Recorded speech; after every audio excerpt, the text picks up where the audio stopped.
Hello प्यारे बच्चों। तो कैसे हो आप सब। बहुत बहुत स्वागत है आप सभी का आज की इस वीडियो में। और प्यारे बच्चों, आज की इस वीडियो में हम डिस्कस करेंगे क्लास नाइन्थ का आपका जो नया सिलेबस आया हुआ है बच्चों, नए सेशन 2025 और 26 के लिए, इसके बारे में। ठीक है। और आज का हमारा सब्जेक्ट है बच्चों साइंस, यानी कि विज्ञान। और हाँ बच्चों, ये जो वीडियो है ना, ये वीडियो हिंदी मीडियम के साथ साथ इंग्लिश मीडियम के बच्चों के लिए भी रहने वाली है। ठीक है। अब ध्यान से सुनो।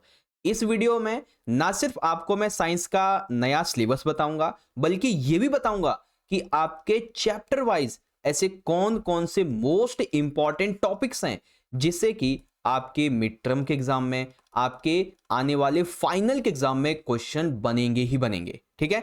इसीलिए मैं कह रहा हूं बच्चों, अगर आप चाहते हो कि इस पूरे साल भर आपको क्या क्या पढ़ना है, क्या क्या इंपॉर्टेंट चीजें हैं जिसको हमें ध्यान में रखना है, ये सब जानना चाहते हो तो इस वीडियो को बिल्कुल एंड तक जरूर देखिएगा। ठीक है। बहुत इंपॉर्टेंट होने वाली है। तो चलो शुरू करते हैं। कोई डाउट, क्वेरी, क्वेश्चन हो तो ये मेरी इंस्टाग्राम की आईडी है बच्चों, आप मुझे फॉलो कर सकते हैं और यहाँ पे पूछ सकते हैं। ठीक है। और साथ ही क्लास नाइन्थ के लिए हमने एक नया ग्रुप बनाया है टेलीग्राम पे, तो आप इसे ज्वाइन कर लेना, JSK नाइन्थ क्लास, ये सर्च कर लीजिए, या फिर लिंक आपको मैं डिस्क्रिप्शन में प्रोवाइड करवा दूंगा।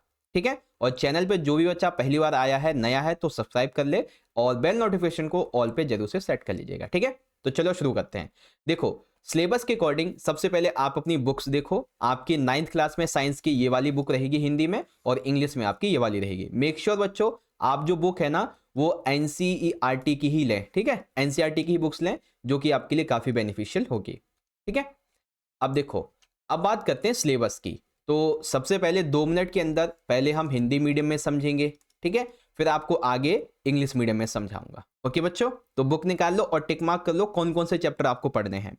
सबसे पहला है आपका चैप्टर नंबर 1, जो कि है हमारे आसपास के पदार्थ। ठीक है। फिर आपका चैप्टर सेकंड है, क्या हमारे आसपास के पदार्थ शुद्ध हैं, क्वेश्चन मार्क। ठीक है, इस तरीके से। फिर चैप्टर थर्ड रहेगा बच्चों, परमाणु एवं अणु क्या है। ठीक है, इनके बारे में। चैप्टर फोर्थ है आपका परमाणु की संरचना। ठीक है।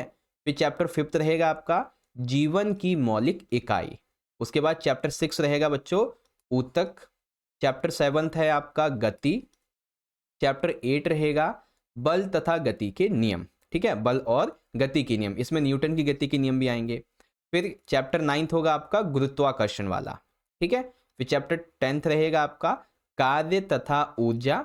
और चैप्टर 11 होगा आपका ध्वनि। और सबसे आखिर में चैप्टर 12 रहेगा खाद्य संसाधनों में सुधार। ठीक है। तो साइंस में हिंदी मीडियम में कुल मिला के आपको ये 12 चैप्टर पढ़ने हैं। ठीक है, जिसके नाम और चैप्टर नंबर मैंने आपको बता दिए हैं। ठीक है। अब जो बच्चे इंग्लिश मीडियम के हैं वो यहाँ से देख लीजिए। सबसे पहले आपको चैप्टर नंबर 1 पढ़ना है, जो कि है matter in our surroundings. Chapter second पढ़ना है is matter around us pure, question mark. Chapter third है आपका एटॉम्स एंड मॉलिक्यूल्स। ठीक है। चैप्टर फोर्थ रहेगा structure of the atom. And chapter fifth होगा आपका the fundamental unit of life. ठीक है।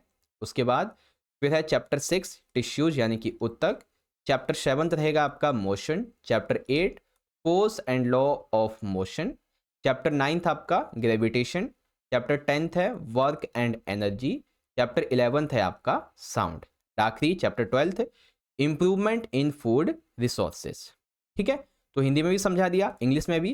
कुल मिला के आपको ये 12 चैप्टर पढ़ने हैं आपकी किताब में। इसके अलावा कोई और चैप्टर है ना, तो आप उस पर कट का निशान लगा दो, क्योंकि वो आपको नहीं पढ़ना है, क्योंकि मार्केट में कुछ सेकंड हैंड बुक भी बिकती है ना, तो इसीलिए मैं कह रहा हूँ। ठीक है। ओके, तो ये हो गया आपका सिलेबस। ठीक है। पहले मैंने आपको समझाया यहाँ पे हिंदी मीडियम में कौन कौन से चैप्टर्स पढ़ने हैं, फिर आपको यहाँ पे मैंने समझा दिया इंग्लिश मीडियम में। ठीक है। अब हम डिस्कस करेंगे बच्चों कि ये जितने भी आपके चाहे हिंदी मीडियम में चैप्टर हो या फिर इंग्लिश मीडियम में, आपको इन सभी चैप्टर से कौन कौन से मोस्ट इंपॉर्टेंट जो टॉपिक्स हैं बच्चों वो पढ़ने हैं। ठीक है, जिससे कि आपके हर एक एग्जाम में क्वेश्चन बनने वाला ही है। ओके, सो चलो शुरू करते हैं। ओके, तो यहाँ पे आप देखिए, सबसे पहला है हमारा चैप्टर नंबर 1। पहले हिंदी मीडियम में आप यहाँ पे ऊपर की तरफ देख पाएंगे, और इंग्लिश मीडियम में आप यहाँ पे नीचे की तरफ देख पाएंगे। ठीक है। तो चैप्टर 1 है हमारा हमारे आसपास के पदार्थ। तो इसमें इस चैप्टर में सबसे पहले आप पदार्थ की परिभाषा पढ़ेंगे, जैसे कि ठोस, द्रव और गैसीय पदार्थ क्या होते हैं, इनकी क्या विशेषताएं होती हैं, इनमें क्या अंतर होता है। ठीक है। फिर इन्हीं पदार्थों के आप अभिलक्षणिक गुणों के बारे में पढ़ेंगे, इनके आकार, इनके आयतन, इनके घनत्व के बारे में। ठीक है। फिर अवस्थाओं में जब परिवर्तन होता है तो इसमें संगलन क्या होता है, ठीक है, वाष्पीकरण, संघनन, ऊर्ध्वपतन, इसके बारे में पढ़ेंगे। ठीक है। और प्रयोग तो खैर आपके टीचर वगैरह बताएंगे, तो वो आपको उस हिसाब से करना है। इंग्लिश में देखेंगे मैटर इन आवर सराउंडिंग्स। ठीक है। तो पहले तो आप डेफिनेशन पढ़ेंगे मैटर्स की। ठीक है, कि मैटर की डेफिनेशन क्या होती है, स्टेट ऑफ मैटर जैसे कि सॉलिड, लिक्विड, गैस, उसके बाद इनकी क्या विशेषताएं होती हैं। फिर ये चेंज होते हैं, मेल्ट होते, ठीक है, मेल्टिंग, फ्रीजिंग, इवेपरेशन, इस तरीके से आप इसके बारे में पढ़ेंगे, कंडेंसेशन, सब्लिमेशन, इस तरह से। ठीक है। अगला चैप्टर है चैप्टर नंबर 2, जो कि है क्या हमारे आसपास के पदार्थ शुद्ध हैं। तो इसमें सबसे पहले आप परिभाषा पढ़ेंगे बच्चों तत्वों की, यानी कि एलिमेंट्स, कंपाउंड्स एंड मिक्सचर्स की, तत्व, यौगिक और मिश्रण की। फिर आप अंतर और विशेषता पढ़ेंगे समांगी और विषमांगी मिश्रण में। ठीक है, हेटेरोजेनियस और होमोजेनियस मिक्सचर्स के बारे में। फिर कोलाइड, निलंबन, इनके भौतिक और रासायनिक परिवर्तनों के बारे में आप पढ़ेंगे यहाँ पे। ठीक है, कि ये प्योर हैं या फिर इम्प्योर सब्सटेंस हैं कि नहीं, इन सभी चीज़ों के बारे में। ठीक है। अगला है चैप्टर नंबर 3, जो कि है परमाणु एवं अणु। तो इसमें आप कणों की प्रकृति क्या है, उनकी मूलभूत इकाई क्या होती है, और एग्जाम में यहाँ से क्वेश्चन जरूर बनता है कि परमाणु एवं अणु, इनके रासायनिक संयोजन के नियम क्या क्या होते हैं। ठीक है। फिर परमाणविक व अपमाणविक जो द्रव्यमान है, आणविक द्रव्यमान, इसके बारे में। ओके। तो एटॉम्स एंड मॉलिक्यूल्स, तो इसमें आप एटॉम्स और इसके बारे में पढ़ेंगे। लॉ ऑफ केमिकल कॉम्बिनेशन के बारे में आप पढ़ेंगे। केमिकल फार्मूला जो है कॉमन कंपाउंड्स का, उसके बारे में पढ़ेंगे। एटॉमिक एंड मॉलिक्यूलर जो मासेस है, इसके बारे में आप पढ़ेंगे। ठीक है। चैप्टर नंबर 4, ये काफ़ी इंटरेस्टिंग है, परमाणु की संरचना। तो सबसे पहले तो इसमें आप स्ट्रक्चर ही पढ़ेंगे, सब एटॉमिक पार्टिकल्स के बारे में। ठीक है, परमाणु की संरचना। तो देखो सब एटॉमिक पार्टिकल्स यानी कि अब आवेशित कण कौन कौन से होते हैं, इलेक्ट्रॉन होते हैं, प्रोटॉन होते हैं, न्यूट्रॉन, इलेक्ट्रॉन, प्रोटॉन और न्यूट्रॉन्स। उसके बाद आप इन सभी की संयोजकता, समान यौगिकों का रासायनिक सूत्र, ये पढ़ेंगे।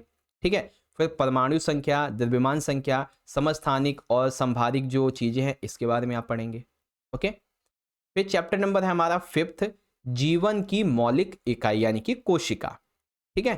तो कोशिका जीवन की मौलिक इकाई के रूप में प्रोकैरियोटिक और यूकैरियोटिक जो कोशिका है, इसके बारे में आप पढ़ेंगे। बहुकोश के जीव कौन से होते हैं, कोशिका झिल्ली, कोशिका भित्ति, इनके बारे में आप पढ़ेंगे। ठीक है।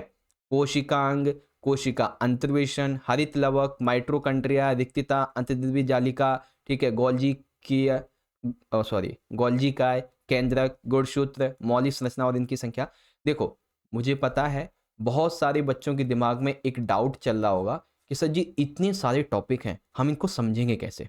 तो सभी बच्चे बिल्कुल भी चिंता मत करो, चाहे आप हिंदी मीडियम में हो चाहे आप इंग्लिश मीडियम में, क्योंकि आपको मैं हर एक चैप्टर की बहुत अच्छे से एक्सप्लेनेशन वाली वीडियोस प्रोवाइड करवाऊंगा। ठीक है, पहले तो अच्छे से एक्सप्लेन करूंगा, उसके बाद हर एक चैप्टर के आपको मैं मोस्ट इंपॉर्टेंट क्वेश्चंस भी करवाऊंगा। क्वेश्चन के साथ साथ आपको एमसीक्यूज भी करवाऊंगा। ठीक है। फिर आपके जो इंपॉर्टेंट प्रयोग होते हैं उसके बारे में बताऊंगा, प्रैक्टिकल की भी आपकी तैयारी करवाऊंगा। तो इसीलिए चिंता बिल्कुल भी छोड़ दो, क्योंकि आपकी तैयारी इस बार हम बहुत अच्छे से करवाएंगे। ठीक है। इंग्लिश में देखेंगे cell, basic unit of life. ठीक है। तो इसमें प्रोकैरियोटिक, यूकैरियोटिक सेल्स, ठीक है, मल्टी सेलुलर ऑर्गेनिज्म कौन कौन से होते हैं, और भी जैसे माइटोकॉन्ड्रिया, ये सारी चीजें हैं जिसके बारे में आप यहाँ पे देख सकते हो। अगला चैप्टर है चैप्टर नंबर 6, उत्तक का। इसमें जंतु एवं पादप उत्तकों की जो संरचना होती है और जो कार्य होते हैं, इसके बारे में पढ़ेंगे। और यहाँ से एग्जाम में आपका क्वेश्चन 100% बनता है कि जंतु और पादप उत्तक जो है ना, इनकी संरचना और इनके कार्यों के बारे में, तो जरूर से याद करना। ठीक है, मैं आपको बताऊंगा जब वीडियो की एक्सप्लेनेशन दूंगा ना आपको मैं वीडियो में, तो समझ जाओगे आप। ठीक है। Tissues, organs, organ system and organism. ठीक है, ये आपका चैप्टर का नाम है टिश्यूज, उसके बाद में ये आपका टॉपिक है। ठीक है, बस एक ही साथ में ये जुड़ गए हैं, बस ऐसा हुआ है।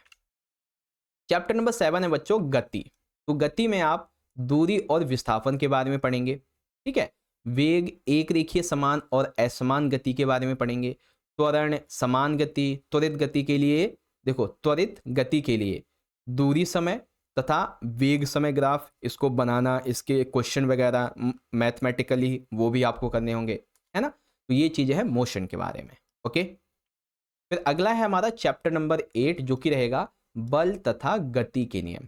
इसमें आप पढ़ेंगे बल एवं गति के बारे में, परिभाषा क्या है, न्यूटन की गति के जितने भी नियम हैं, यहाँ से 110% क्वेश्चन एग्जाम में बनता ही बनता है, ठीक है। वस्तु का जड़त्व, जड़त्व और द्रव्यमान, संवेग, बल एवं त्वरण, और साथ ही क्रिया और प्रतिक्रिया बल, यहाँ से भी क्वेश्चन बनता है एग्जाम में, ठीक है। तो फोर्स एंड न्यूटन्स लॉ, इसके बारे में आप पढ़ेंगे। अगला है हमारा चैप्टर नंबर 9, काफी छोटा सा है, बाकी प्रयोग तो आपके टीचर आपको खुद ही बता देंगे। गुरुत्वाकर्षण, गुरुत्वाकर्षण बल का जो सार्वत्रिक नियम है वो कौन सा है, ठीक है, यहां से भी क्वेश्चन एग्जाम में बनता है। पृथ्वी का गुरुत्वीय बल, गुरुत्व के कारण त्वरण, द्रव्यमान और भार मुक्त पतन, और फिर उत्प्लावन, ठीक है। उत्प्लावन से यहाँ पे आर्किमिडीज का जो सिद्धांत है ये जरूर आता है एग्जाम में, ठीक है। तो आर्किमिडीज का सिद्धांत जरूर से याद करना, मैं आपको समझाऊंगा, चिंता मत करो। इंग्लिश में देख लेंगे बच्चों, ग्रेविटेशन एंड फ्लोटेशन, तो इससे क्या क्या पढ़ना है सारी चीजें आप देख सकते हैं। चैप्टर नंबर 10 है बच्चों हमारा कार्य तथा ऊर्जा। अब इसमें आप बल के द्वारा किया गया कार्य कितना होता है, इससे संबंधित मैथमेटिकल जो क्वेश्चन है वो एग्जाम में आता है आपका, ठीक है। ऊर्जा, शक्ति, गतिज और स्थित ऊर्जा क्या होती है, इनकी परिभाषाएं, ठीक है, सारी चीजें। ऊर्जा संरक्षण का जो नियम है इसके बारे में आप पढ़ेंगे, ठीक है। तो वर्क, एनर्जी एंड पावर, ये चीजें हैं। अगला है हमारा चैप्टर नंबर 11, और ये सेकंड लास्ट चैप्टर है हमारा, ध्वनि। अब इसमें आप ध्वनि की प्रकृति और ध्वनि जो होती है ना वो अलग अलग माध्यमों से कैसे संचित करती है, ठोस, द्रव, गैस, उसके बारे में आप जानेंगे, ठीक है। ध्वनि की चाल और मानव कितनी ध्वनि को सुन सकता है वो भी आप जानेंगे, ठीक है। पराध्वनि क्या होती है, ध्वनि का परावर्तन क्या होता है, प्रतिध्वनि क्या होती है, सारी चीजें। ओके, सेम इसी तरीके से इंग्लिश में साउंड के बारे में आप ये सारी चीजें पढ़ेंगे। एंड सबसे लास्ट हमारा चैप्टर होगा बच्चों चैप्टर नंबर 12, खाद्य संसाधनों में सुधार। अब देखो इसमें बेसिकली गुणवत्ता सुधार एवं प्रबंधन के लिए पादपों एवं जंतुओं में चयन एवं प्रजनन, ठीक है।